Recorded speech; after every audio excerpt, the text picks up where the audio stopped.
کسرا ایران کے بادشاہ کے پاس ایک مچھیرا مچھلی لے کر آیا. بادشاہ کو بڑی پسند آ گئی. انہوں نے کہا 4000 دینار اس کو انعام دے دو. تو اس کی بیوی تھی شیریں.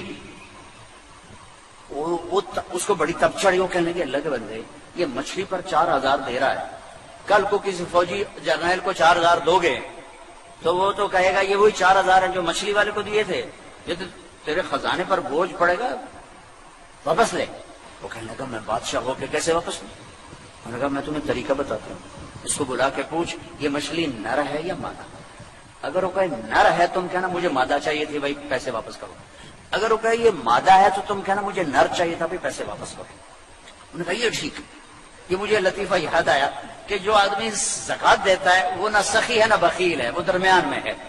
وہ اس نے مچھیرے کو بولا کہاں بھائی یہ مچھلی نر ہے یا مادہ؟ انہوں نے کہا حضور یہ خسرا ہے نہ نر ہے یا مادہ. اس نے کہا 4000 اور دے دو. وہ شیریوں کو اتنی تپ چڑھی کہ یہ کم وقت 8000 لے گئے. وہ جب سمیٹ کے جا رہا تھا تو 1 دینار گر گیا, تو اس نے وہ دینار اٹھا لیا زمین سے. تو شیریں تو ادھار کھائے بیٹھی تھی کہ دیکھو کتنا یہ خبیث ہے, بخیل, یہ اتنی دولت لے کے جا رہا ہے کہ اس کے 7 پشتوں کو کافی ہے. 1 دینار گر گیا وہ بھی نہیں چھوڑا. ایسے ناقدرے کو بالکل نہیں دینا چاہیے, سارے پیسے واپس لو. اس نے پھر اس کو بلا لیا, اور بھائی تجھے اتنا دے دیا تھا رزق, تو ایک جو گر گیا تھا تو کیا ضرورت تھی اٹھانے کی؟ کہ حضور اس پہ آپ کا نام لکھا تھا, کسی کا پاؤں پڑتا تو بے ادبی ہوتی اس لیے اٹھا لیا. ان کا 4000 اور دے دو.